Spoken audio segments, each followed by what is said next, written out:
नमस्कार, मी स्वप्नील. आज आपण आलोय भिड्याची भांडी बघायला. तर पहिली ही जी भिड्याची भांडी आपण घेतलेली ही जुन्या काळापासून म्हणजे आपल्या आजी आजोबांपासून वापरण्यात यायची काईल. ह्याच्यामध्ये आंबोळी आणि घावणे हे बनवले जायचे आणि खूप सुंदर असे चाळीदार घावणे बनतात. ठीक आहे. याच्यानंतर आहे अप्पा शेट्टी.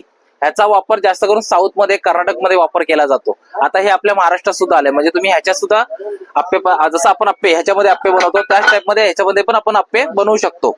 दुसरे आहे अप्पे पात्र. हे आहे 7चं, चौकोनीमध्ये आहे 9चं आणि हे आहे 12चं. आता ह्याच्यामध्ये पण तुम्हाला एक लीड वाली येते, एक विदाउट लीड वाली येते. दुसरी आहे आपल्याकडे डोश्याचा तवा.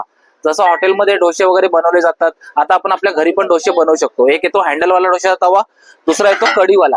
दोन्ही साईडला कढी आहे. ज्यांना मोठे डोसे बनवतात, ज्यांना म्हणजे साऊथ मध्ये ऍक्च्युली जास्त बनवलं जातं, आपल्या महाराष्ट्रात कमी बनवलं जातं, पण आता आपल्या महाराष्ट्रात पण महाराष्ट्रीयन लोक बनवतात. हा डोश्याचा तवा. दुसरा आहे भाकरीचा तवा. हा हँडलवाला भाकरीचा तवा. याच्यावर तुम्ही चपाती, पुरणपोळी, भाकऱ्या बनवू शकता. आणि हा आहे विदाउट हँडलवाला भाकरीचा तवा. या दोन प्रकारामध्ये भाकरीचा तवा येतो. फ्राय पॅन मध्ये ही सगळ्यात छोटी साईज, ही मिडियम साईज आणि ही आहे लार्ज साईज. फ्राय पॅन मध्ये तुम्ही मच्छी फ्राय वगैरे व्यवस्थित करू शकता आणि हे सगळं क्वालिटीला आणि ह्याला वजनाला हेवी आहे. दुसरी आहे ग्रिल पॅन.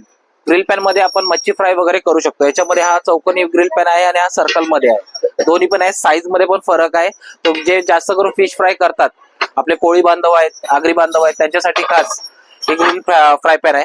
आता ही आली कढई. कढईमध्ये पण सुद्धा आपण भाज्या वगैरे चांगल्या किंवा आपले तळण्याचे पदार्थ असतात, पुऱ्या वगैरे आपण तळतो त्याच्यासाठी. आता ह्या दोन साईज मध्ये येते. एक 23 इंचाची साईज आहे आणि एक आहे 26 इंचाची साईज. ह्याच्यामध्ये पण लीड येते. ते आपल्यावर आहे लीड घेणं न घेणं. पण ह्या सगळ्या भिड्याच्या भांड्याचे ह्या सगळ्या व्हरायटी आहेत.